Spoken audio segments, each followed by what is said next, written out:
Hello, hi everyone. Hello, Thank you Keisha. for joining me. Yeah, hi. Lovely to see you all. Love to see you. Yeah, trying to get the right life. Okay, so today is another of our lovely resource lowdown sessions. It's our third one, and I'm really glad that the numbers have been growing every week, and that I've also seen some faces that have joined us for previous ones. As mentioned, this session is going to be recorded, so if you prefer to not be on the screen, please do feel free to turn your camera off, but we obviously love to see faces. We're going to have a wonderful guest speaker joining us today, but there will be opportunities for you to get involved and ask questions. So if you want to do that, then please feel free to use the chat or to unmute yourself. I am actually running this session on my own today, technically. So if I do miss anything, then I apologize and just go into the chat again or just wave or do something to try and get my attention. I'll try my best to make sure that I'm picking everything up. So yes, I am Keisha Thompson. I'm based in Manchester. I'm an artist and a producer, but the hat that I am wearing today is the Senior Learning Programme Manager for the World Reimagined. So for anyone who doesn't know about the World Reimagined, I definitely implore you to go and check out our website, find out a bit more about us. We're a massive, massive, ambitious project that essentially wants to bring together art and history in the name of racial justice, trying to make that a reality, trying to create a conversation around our joint history in this country in particular. We want to be very, very specific about that. So essentially, we have 10 public sculptures that are going to be exhibited across the country this summer in 7 cities. The cities being Birmingham, Bristol, Leeds, Leicester, Liverpool, London, and Swansea. And we've got some brilliant artists on board, such as Yenka Shonabare and Labena Hamid. So we've got some really high profile artists that are going to be designing some of those globes for us that are part of the public sculpture trails.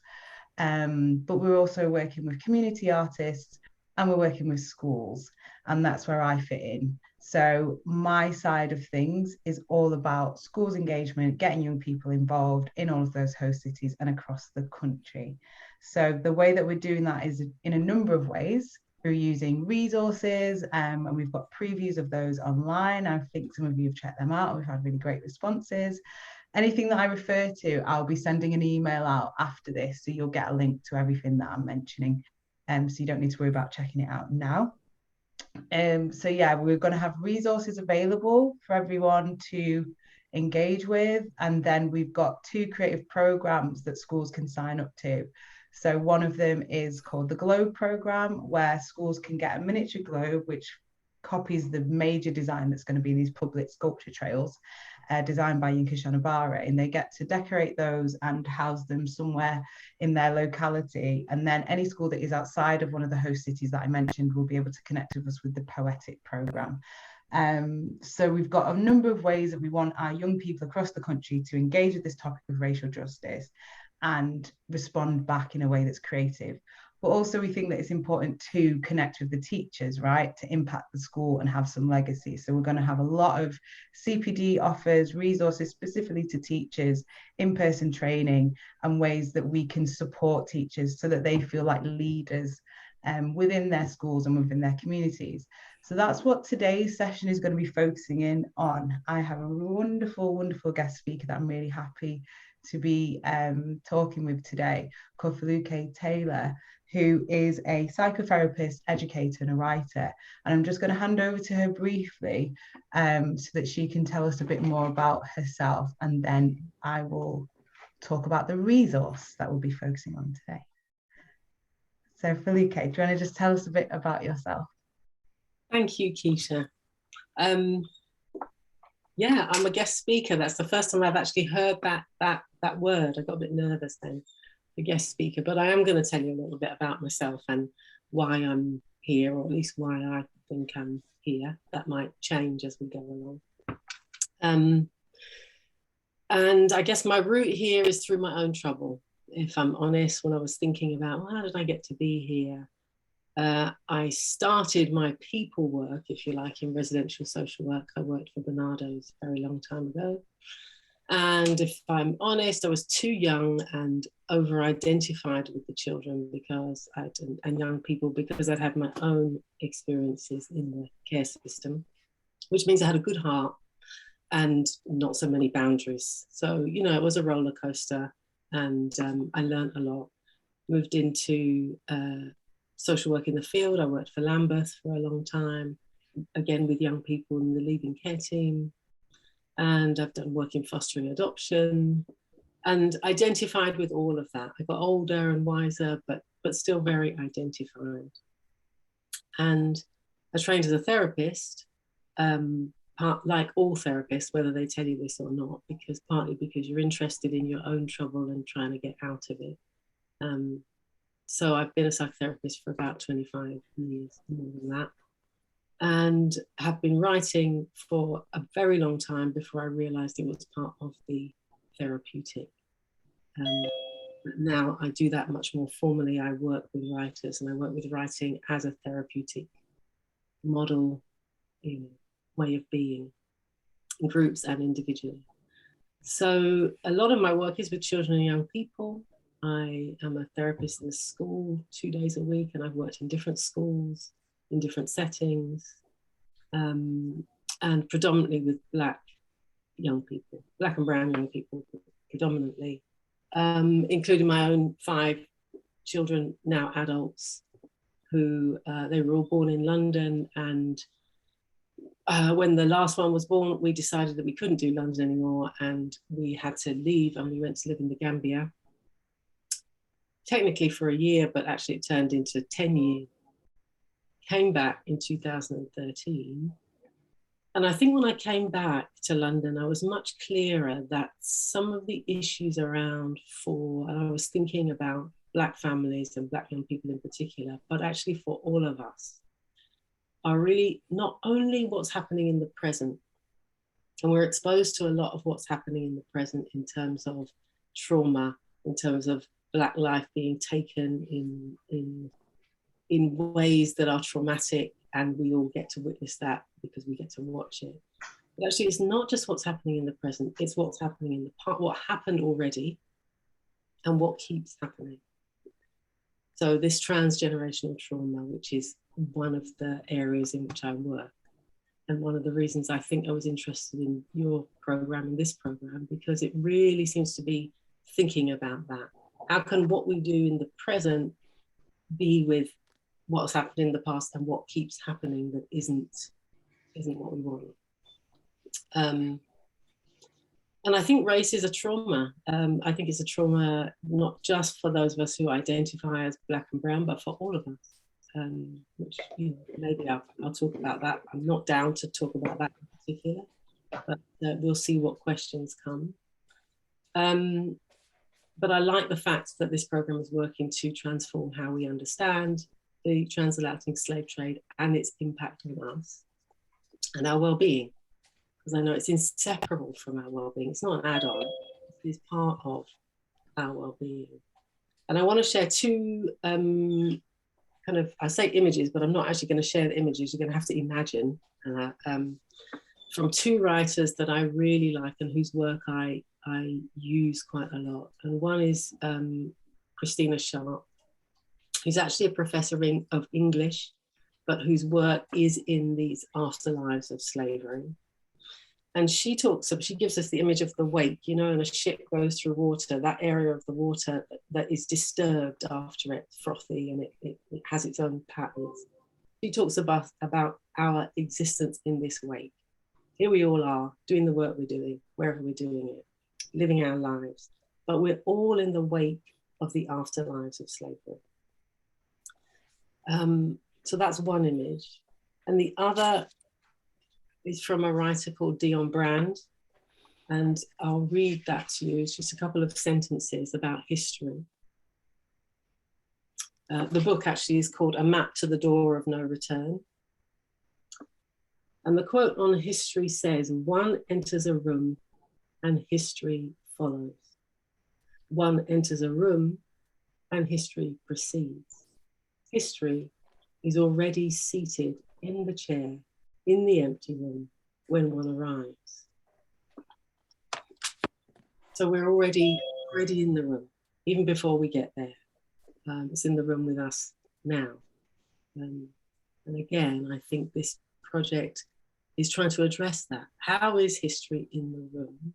And how do we look after ourselves while we try to find a way to talk about the history that's in the room? So I'm not so young now, but I'm still identified, and I wouldn't say overly identified, but I am deeply identified. And I have been told sometimes by my own children that I'm making it too deep. But what I really think is, you all could be somewhere else right now. You could be doing something else. It's nearly 5 o'clock on a weekday, but you're not, you're here. So my guess is that you're also identified at some level. You're here for a reason. This work isn't, I would say, exactly aspirational. Often people ask me to come in and do work on kind of diversity and inclusion, and I generally say no, because, people often feel they should do it, but they don't necessarily want to do it. But here I recognize that, okay, this is about you wanting to do it, and it's not easy work. There's no way I can make it aspirational. I can't sell it as it's going to make you richer or faster or happier or sexier or anything. In fact, I sometimes ask myself that question: what will encourage people to do this work, or what helps? What will help? Why are we doing it? And I'm still working it out.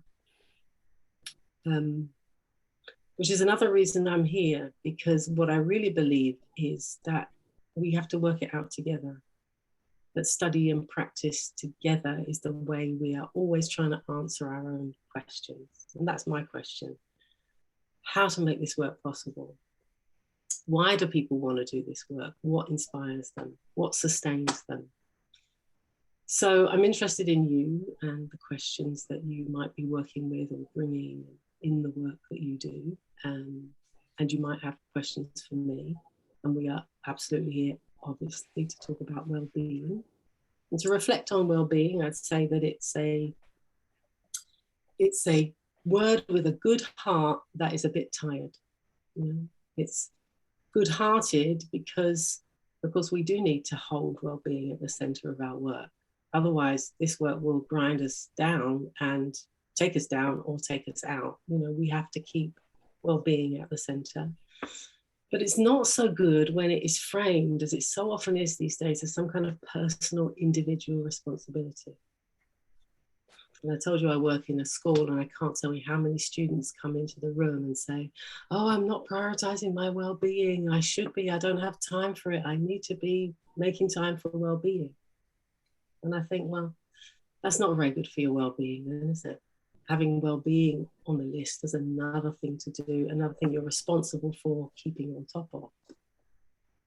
So in my opinion, well-being is a collaborative, collective, ongoing practice. It's not something that we're going to that you should think of as your responsibility alone. And I think I can say that with some confidence, because you may not all be teachers, I don't know, but you're educators and artists, and I'm a therapist, and these are collaborative practices: therapy, education, teaching. So it makes sense to me, and I hope it makes sense to you, that this is a together study and practice, and that we will see where your questions go. Amazing. I think I'll just give it back to you, Keisha, if that's okay. Yeah, thank you so much. That was great, just to hear more about your work and your perspective. So what we're going to do now is just have a look at the resource, and I put a link to it in the chat. So I hope we can all see that. But I'm also just going to share my screen as well for anyone who can't access it. You might be on your phone or something like that. I'm just reposting it because I think when you join, the chat disappears. So I will share my screen now so you can see this document. And just to say that I put this together, I have a background as a maths teacher. I've also set up anti-racism training for Contact Fit, and I've been delivering that work for over a year now. So I do feel comfortable with putting something like this together, but I just want to stress that I'm not an expert, and that is why I have reached out to people like Foluke to support me in supporting this document and sharing this document, because the best that I can do is give my view, my context. I've done a lot of reading, tried to make reference to some reports, and I've signposted a lot of resources that are already out there. So that's my thinking, in that there are so many organisations and people doing great work that I've just tried to join it all up and put it in the context of what we're doing at the World Reimagined, and that's what this document is about. I hope you can all see that.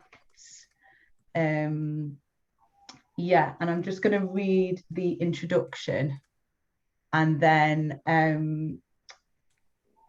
Felipe, you were going to give your reflection on the document. Is that all right? You were going to say anything that you wanted to add to it, or we can just throw open to questions.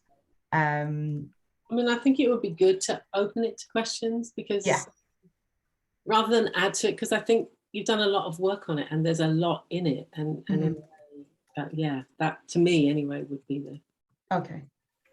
Great. So I'll just read the intro and then just go through it. But obviously, I'm not going to be going through it like by bit. I've shared it so that you can read it in your own time, because I do think it's something that needs to be digested with some consideration. So, looking after the well-being of your students and you. Hello.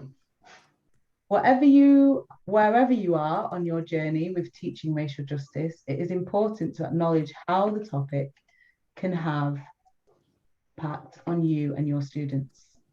This document will serve to support you with strategies and resources that will make the process safer and easier. The colonial history in the UK is a shared history that can be seen at a structural level. However, there are many personal ways that the topic of racial justice will connect with us culturally, mentally, and emotionally. We have created this document to help you to think about how you can create a safe space for all involved as you go on the journey of discovery with our learning programme resources. So that's the intro. No worries, Norman. We're going to be, as I mentioned, it's recording, and we'll be sharing this with anyone who's attended. So you'll get to see what you miss. But thank you for joining us. So, as mentioned, I wanted to just start the whole resource with giving us context, and that is a mixture of the immediate context of us being in this COVID situation and how that's created anxiety and stress and a lot of overworking of teachers, but also make sure that we're aware that this has been happening beforehand. Before COVID hit us, teachers were already stretched. There was a lot of discomfort with the way that we were being asked to teach. I know that I felt that whilst I was training. And it's one of the reasons why, unfortunately, I chose to leave, but still pursued work with young people. I felt that a school environment wasn't working for me. But yeah, so I've just kind of mentioned a few reports and resources that show that there's been a lot of mistrust and unhappiness within the profession, unfortunately, but also showing that our young people do want to talk about race. They do want to talk about this issue of racial justice, and particularly with what happened in 2020 when we had the resurgence of the BLM protests, it's something that is going to crop up in the classrooms. We saw the statue come down in Bristol. Young people are going to be asking about that. And if you don't feel prepared for that as a teacher, then that's a really tricky, difficult situation to be in. And we understand why there might be trepidation from teachers in wanting to broach this topic, but it seems unavoidable. And as Foluke was saying, we need to move past a point where I feel like it's something that we should do, and it's more something that we want to do. And I know very much when I was training, I was encouraged to think about my references. So I was always making sure that I was talking about mathematicians who were outside of Greece, essentially. It seems like all of them come from Greece, but they don't. I made that a really like massive effort. And just talking about the fact that our number system, for example, comes from Asia, the word algebra, like all of that, like just doesn't get mentioned. So it's just stuff like that that I needed to be really specific about. And that's when you can then find joy that you're just being culturally rich in the way that you're teaching. So that's what we're really hoping to do with this program, is to kind of set this foundation of, we're aware that some of this material can be triggering, it can feel difficult, there will be trepidation around it. But once you use these strategies and you're aware of your context, then you can move to a place of joy and feel more liberated in delivering work that sits within your pedagogy, and it doesn't feel loaded or arduous. So one of the things that I was really keen to do with the document was to be very clear about the fact that you're going to have to deal with different situations depending on your race and the race of your students, and thinking about that collectively as well. So what does it mean if you're in a school where it's predominantly white and there's one student who is of African descent? What are you going to do for that student? How are you going to make them feel safe? How are you going to navigate those conversations? What do you represent to that student in that point in time? What's the difference then when you're a teacher who is of African descent and you're in a multicultural school? There might be some other nuances that you need to consider, or things that you might have taken for granted that you need to interrogate within yourself. So for every type of category, I've tried to give some recommendations of things that you might want to go and read, listen to, consider, set up, so that you feel safe and that also your participants or your students feel safe. Yeah. Is there anything else that I need to say at this point? Yeah, so there's a whole section around language, keywords, things that might come up, or things that you should just be versed in before it comes up. We don't always need to be reactionary.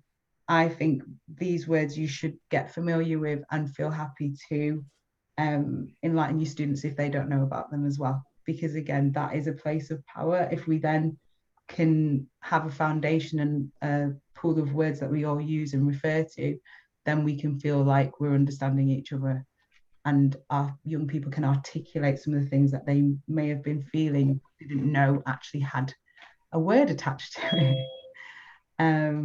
Yeah, so the keywords that we picked up in the document was racial trauma, trigger, gaslighting, microaggressions, and safe space. But as you can see there, I've put 3 resource links because there are way more words that are relevant to this work, and these 3 websites give a really good listing of those and some accessible definitions.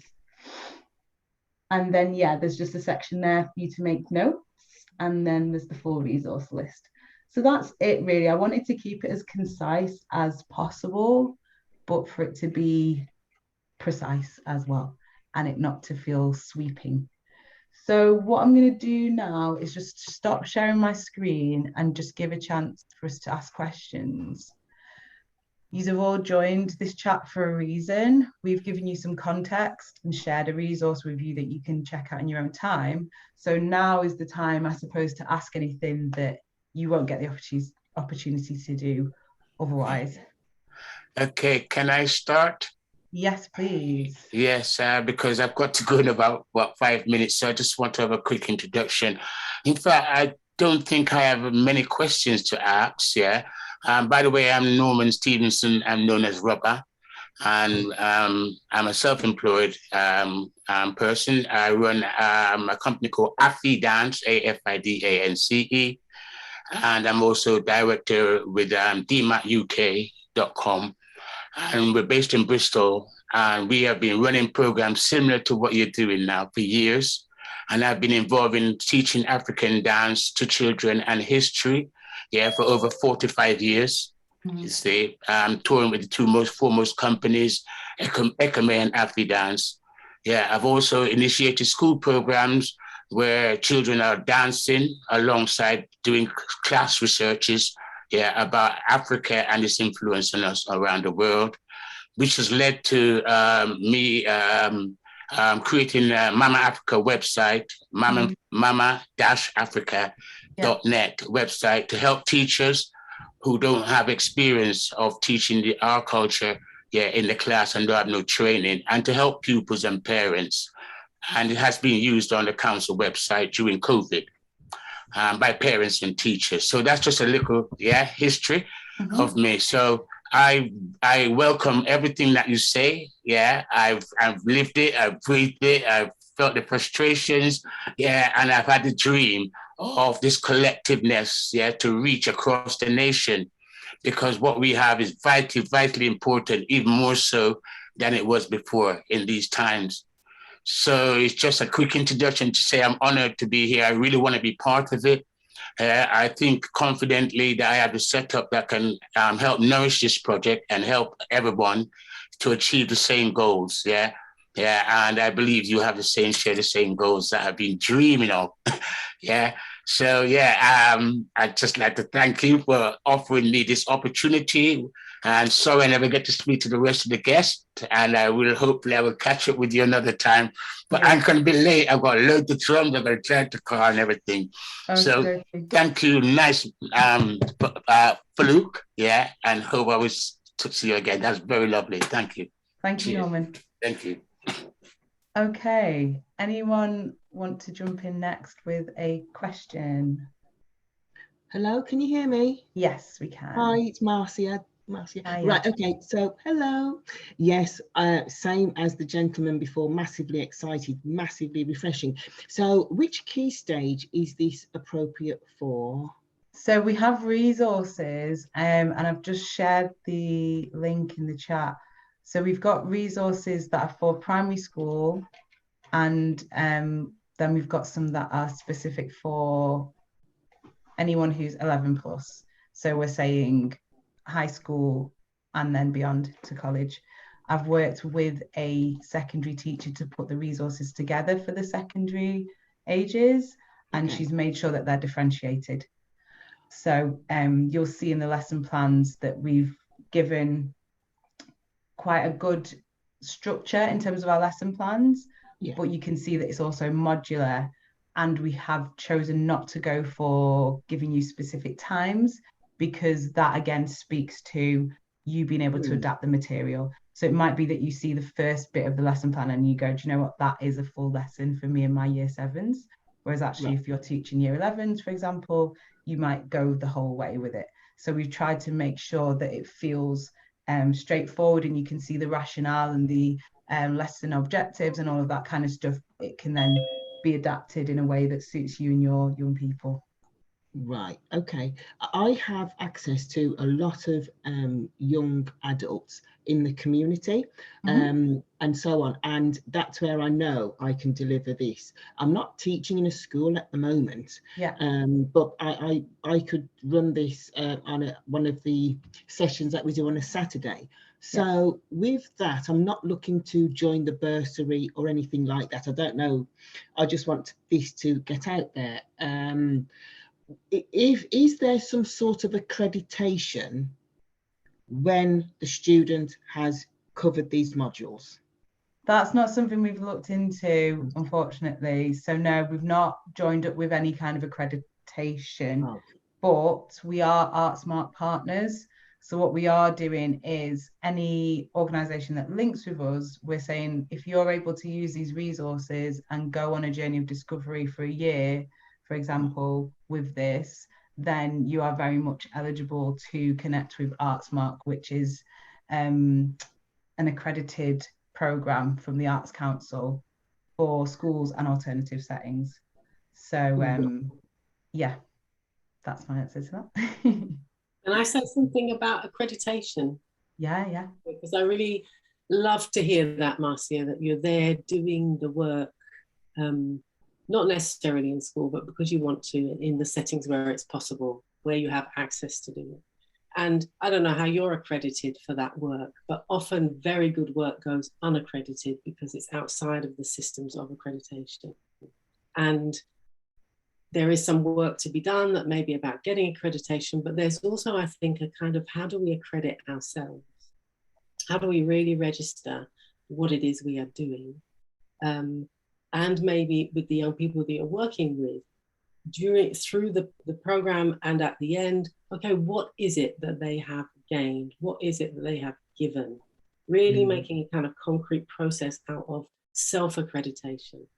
And I say that because the other kind of writer I'm a huge fan of was Toni Morrison. And she talks about this being this discredited information, that only certain people are thought of as having creditable information. So we often get discredited.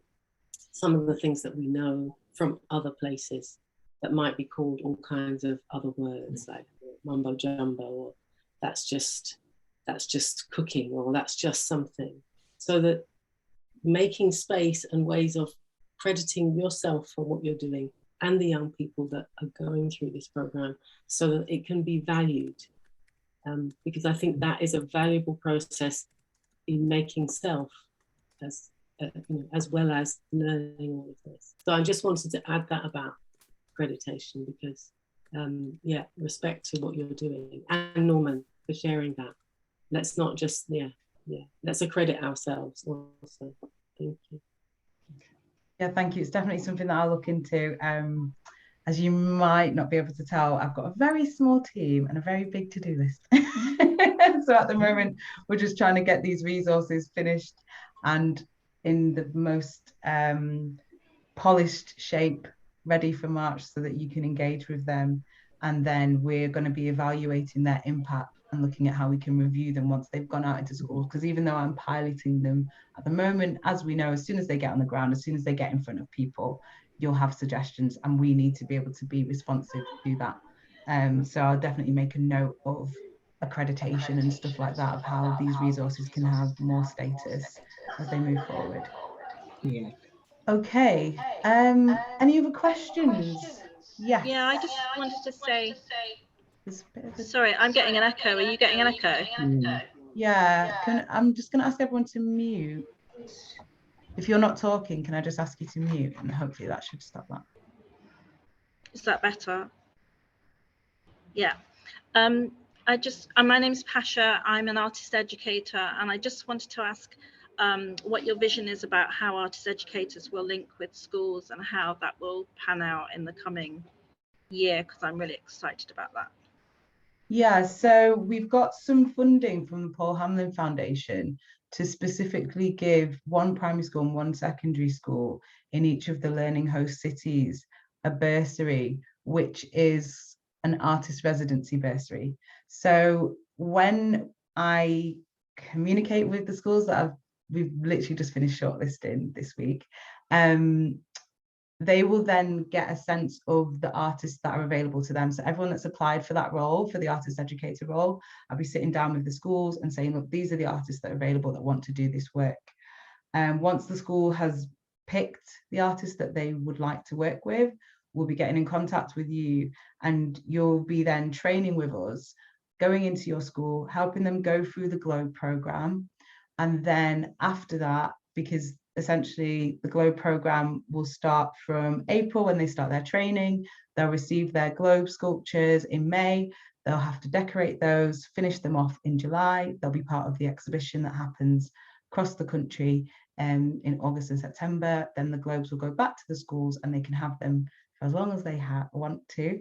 And then the artist educators will stay with the school from September to the end of the year, to December, to really reflect on what did it mean to do that project?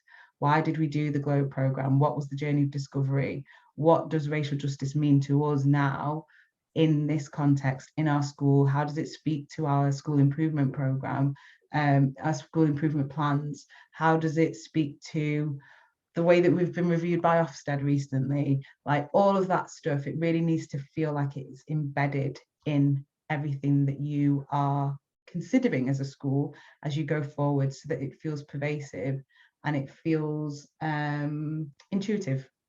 and not like an add-on. So that's what we'll be asking those artist educators to do, use their understanding of the school, but the fact that they're coming in from a different perspective as artists, kind of showing that art and culture gives you space to process these kinds of topics in a way that's different, and encouraging that school to become an arts-rich school. I hope that's just that's brilliant, thank you. And just to say, if you need any help, like on a voluntary basis, if you're really snowed under at the moment, just holler, because I'm really happy to help.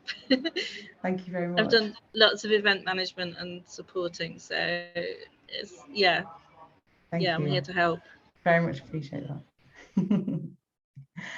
Okay, any other questions from anyone? Anything specifically about well-being? Is there anything that anyone is? Yeah, I'd like to say something. Yes, please. Thank you. I'm a visual and community artist. I've been doing visual arts and my own arts and working with people for about 30 years now. I live in the Swansea Valley. So Swansea is one of the cities on the list, and I'm even more remote because I'm up the valley of Swansea, and it's great. It's very rural. One of my main what were you asking about? Well-being sort of fears, if you like, or worries, is being in the classroom. I do go into classrooms, but just that first initial from the teachers mainly, that, well, you're mainly the black one in here, so over to you. You know, just that really, because you can get that with when you're doing various different projects in something. You're the artist, you're the maker, over to you. And I usually try and get my teachers involved with the class, and they're always a bit shocked, you know, thinking, oh, I thought you were going to do it, or you know. So that, and just making sure, or how to make sure that they have actually looked through these packs and kind of absorbed something from it, you know. Yeah. I don't really know there's quite a solution as such to it, but you know, there's kind of a feeling based on well-being that you were saying that I wanted to just put out there, really. Yeah. Have you got any thoughts on that, Foluke? I've got some curiosity about it, and it's really about the conversations that take place that can support the work, because I think that must be really difficult if you just rock up in a classroom and then they kind of go, oh, all right, then, you know, this is your stuff, you do it. And it sounds like actually you think would be useful, and I can totally see this, is for a collaboration, as we've talked about. You need to be involved in this with me.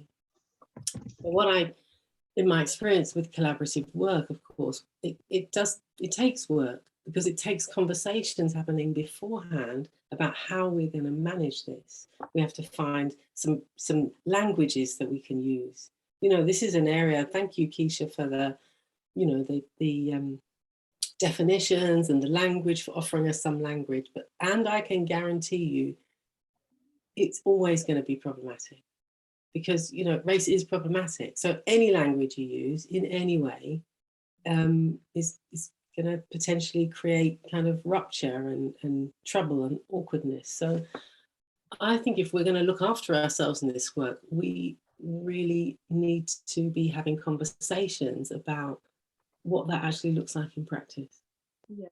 You know, meetings beforehand with classroom teachers and heads, and, you know, not inset training, but, you know, that would be good to actually discuss not just the program of what's going to happen, but in discussing the program, I suppose, actually discuss, you know, how people feel about, you know, get that out there before you go into the classroom, and then you're a more professional team together. Because, you know, quite often in classroom, people do come across teachers saying something, you think, what did they say that for? You know, I thought it's an intelligent person. You know, I think it's yeah, things to get on the same level playing field, really. But I am excited about this project, and I love the idea it starts out with the globe, because you're actually making something and everyone's making the same thing, and it's the world. And then there's feedback, you know, there's something you actually make tactile. And I work in art and making things. I do know that people respond really well when you're doing something tactile. They talk a lot more. And just like the idea that you're going to then work from there with the feedback, work with the school. So I think it's great. It's really good. Long time coming, definitely needed. Thank you. Okay, so I'm just going to add on to that, that there's an organisation that I know called Grey Eye, and there's a few actually that do this. Art with Heart do it, and I know Dada Fest. They're all organisations that work around access and supporting artists and young people with disabilities. But they go in, and their first session is about talking about the social model for disability and creating a joint kind of passport and agreement with everyone, saying, what do I need? What do we all need to support each other? And just doing a big collective manifesto, essentially. So before you even get into the work, it's setting that foundation. And I think that might be useful in these situations, because if you get the teacher involved there and then, and they're part of that discussion, then, you know, everyone can see it. Everyone can see that they've had to join in, the students have joined in, and it sets that tone of joint care. So that's an offering of something that you can do, where you plan your session so that your first session is that if you don't get that pre-meeting, which you should really do with the teachers, you should be able to get on the same page with them and know that they're going to support you in the classroom and that they're on board. But if not, then use your first session to do that. I said Janet and then Karen, and then I know we've got 2 questions in the chat. So yes, Janet. Hi everyone, can you hear me? Yeah, we can. Great, thank you. Hi, so I'm an assistant head teacher at Sydenham School in London, Southeast London, and I oversee our inclusive curriculum. So I'm, you know, like everyone else, really pleased about this project. But I just wanted to ask quite a basic question, and I'm really sorry if you might have covered it, but I did come in a little bit late, so I'm sorry about that. But looking at your resources, which you know, I have shown to some of my colleagues, and I think they're really good and useful. But some of them, particularly one in English, and I do teach English, so that's probably why I'm coming from there, is lots of text. Now, are we able to adapt, change? There's no copyright, you know, for some of the text? Because what we usually have with our PowerPoint is that we have pictures and then we talk, because we find that students are much more likely to engage. You know, they can't always engage with lots of text, particularly when you're thinking about SEND students and so on. So I just wondered about the flexibility of that. It may sound like a basic question, but that's kind of what I want to find out. No, not at all. So as mentioned, the resources are under review at the moment. Right. Sorry, can I just ask you to mute? Yeah, sorry, just because it's creating a bit of feedback. And we want them to be as visual as possible. We have designed them so that they can't be edited too much, and I imagine you can appreciate why, because we don't want material to kind of be skipped over or co-opted or things like that. We were creating glossaries for each of the modules, so that any words or any language that you don't understand, you can then go and refer to it, and we've got the definitions there for you. So we're trying to do the best of both worlds, where we've included the text that we think is relevant, and then try to support you in the understanding of that and the digesting of that. But then we're also striving to make sure that it's as visual as possible. And I'm also in communication with some specialists who work in settings that are for young people with additional needs, so that we are creating some documents that are a bit more accessible in that way, or giving, again, like this wellbeing resource, just tips on how to adjust the materials so that it fits better to your students. So that's the work that we're doing at the moment as well, and that will all come out in March. So I hope that that's answered your question and made you feel a bit more reassured. So yeah, you can't necessarily edit the documents themselves, but we're giving you as many tips on how you can make sure that they feel bespoke to your young people. Karen, can I jump to you? Hi there, thank you. I was also late joining, unfortunately, because of connection issues, so I don't know whether you can hear me okay. We can, yeah. I saw that you were trying to get in and out. Sorry about that. Okay. I know it was a bit of a nightmare, so I'm sorry that I'm a little bit kind of, I wasn't here at the start and I've missed little bits. I just thought I'd quickly jump in, although it might be useful if I can get an email contact at the end of this, because I work for the NASUWT, the Teachers Union, and I'm an organiser in the Northwest region. So we've got a conference in June, and half of the day is being dedicated to a whole group session around securing racial justice. And something that's coming out of our network meetings with our members in the Northwest is a starting point for resources when it comes to kind of decolonising the curriculum and where to go. And we've had a discussion last week about that. So when Viv was talking just then about teachers kind of having someone come in and they go, oh right, here's somebody to deal with that, we've got a lot of work to do when it comes to engaging teachers and educating teachers, which is what this conference is in part going to be about. So I just wanted to say, Viv, I completely see where you're coming from with that, because there's an endless amount of work to do, and that's coming through from the work we're doing in the Northwest. But really, it was just to raise a question about the resources that you've got, which I haven't had a chance to look at properly because I've only just seen the link coming into this meeting today. But I just wondered whether do you present on them, or a lot of teachers are saying basically they're struggling with where do they go and where's the starting point, I think, with things.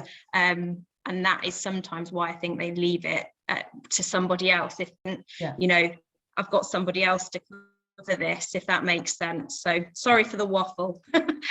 No, it's okay. So yeah, what we've done with the primary school ones is kept them quite general, and we've not made them episodic, so that they feel like you can pinch and, you know, pick and mix essentially. With the ones for secondary, we were very aware that this whole thing could happen of things falling through the gaps. So we've been very specific about which lessons they could be, which subject lessons they could be attached to. So each module, we've got a journey of discovery which follows 9 themes from Mother Africa. Then it goes into colonial history, touching on things like abolition and emancipation, the complex triangle, echoes in the present. And then we start to go into post-colonial thinking and getting you to engage with what does your future look like. Each of those modules has been broken down into an art lesson, an English lesson, and a history lesson with a very clear lesson plan. And the guidance that we provide gives teachers context. As mentioned, there's a glossary, there are videos that you can use. So we're really hoping that we've made it as comprehensive as possible, so that teachers do not feel that there's a barrier in terms of them just whipping out the PowerPoint and getting on with it, essentially. And the thing that I'll be reiterating in the training that we deliver is that you will get it wrong, like whatever wrong means. Do you know what I mean? That's what happens anyway when you plan stuff. I do teaching and I do workshops, and I'll plan it till the cows come home, but you won't know what it's going to land like until you do it in the classroom.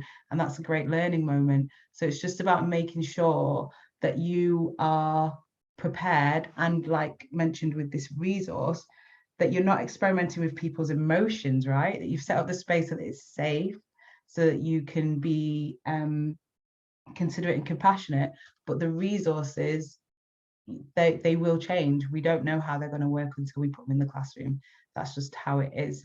But we want you to not feel any kind of trepidation about that.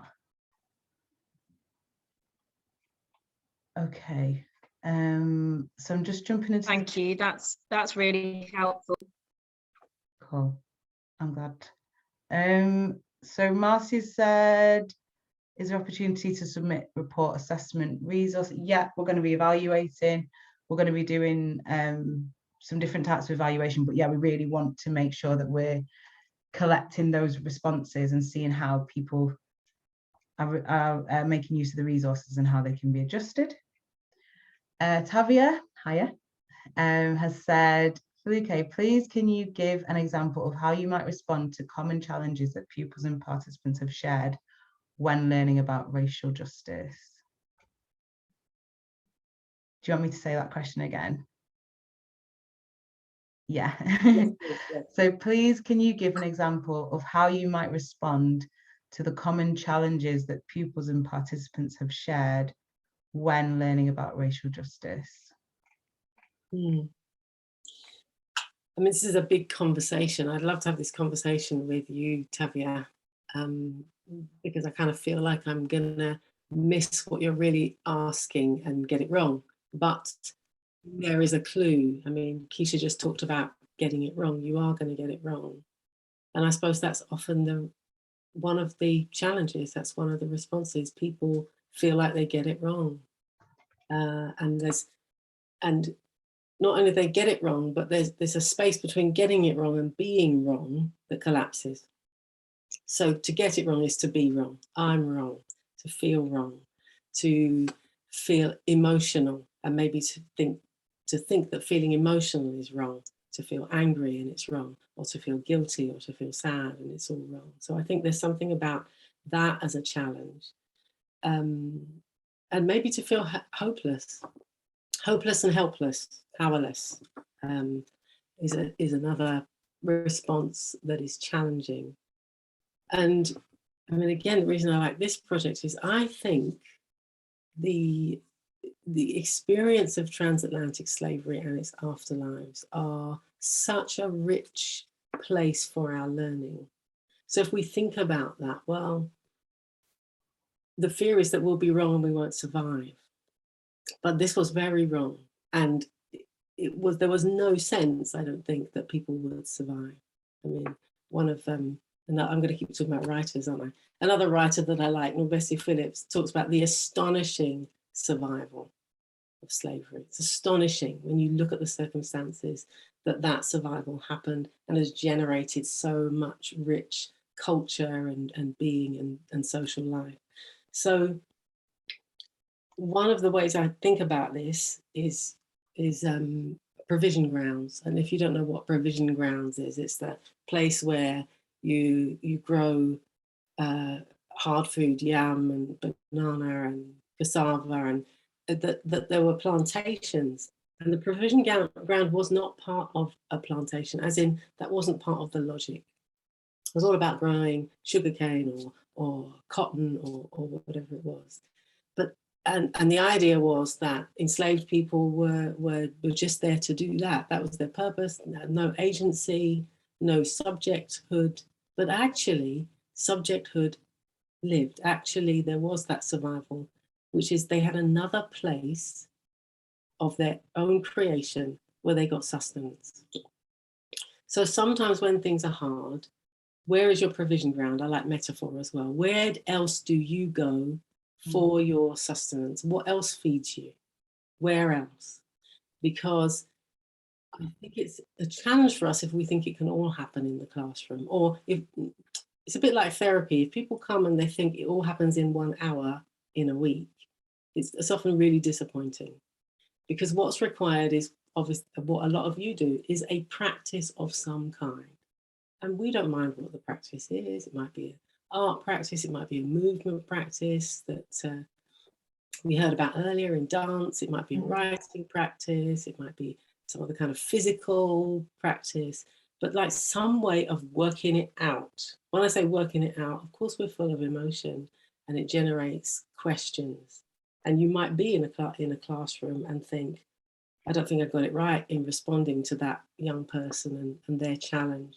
For you, what is your practice? Where's the place that you go to get other sustenance, and where's the place that you go to work it out? So I know it's not a kind of direct answer, in that I'm not telling you I say this or I say that, but I think it's because I think it's all bespoke, it's all individual, it's all related to that circumstance, that person in that room. It isn't a PowerPoint, as Keisha said. It's in some ways we like, well, actually I hate PowerPoint, but sometimes we like it because it's clear. You start up slide 1, you end at slide 10, you go home, it's clear. And this is like kind of structured. There's a clear program, but delivering it and kind of really really letting it do its work requires some fluidity, I think. Mm. Yeah. Well, I hope that's something of an answer anyway. Mm. Thank you. I'm just aware that we're coming up to 5:30. I'm happy to stay on for a couple of minutes. I don't know how everyone else feels. You're very free to leave at this time. But I've just put in the chat the event that's happening next week. So I'm doing weekly events, touching on various bits of this program all the way up until March. So the next one is around very pragmatic advice of decorating your globe. So if you know any schools that have been asking questions or have been thinking about literally what does it mean to decorate a globe, a fiberglass globe that's about 1 meter high, then this is the session for you. So I've just put that in the chat for anyone who wants to share that or wants to come and join us again next week. So I'm just going to give a little opportunity for anyone else who wants to ask a question, but just bearing in mind, let's keep it brief because we have come to 5:30. Can I just say quickly that Tavia said that the metaphor, you liked the metaphor of the provision ground, and I don't want to take full credit for it because it's not mine. It comes from a scholar, writer, philosopher, Jamaican philosopher called Sylvia Wynter, who's in her 90s now, who's a prolific writer. And the idea of the provision grounds is her metaphor. So, you know, sight Black women don't want to be erasing her because she's fantastic work. So thank you. Thank you. Anyone else? And Viv, yeah. It'd be nice to have a book list. So some of the writers that you mentioned, Foluke, They sound great. Yeah. Book so yeah, list I don't know. Yeah. Send that. Thank you very much. Anyway, thank you. Yeah. So what I'll do is I'll follow up with the link to the resource. I'm going to snatch some writers' names from Foluke. Obviously, the event link for next week. And is it Eli? You had a hand up then? Did you want to ask something? It might have been, hi, can you hear me? Yes.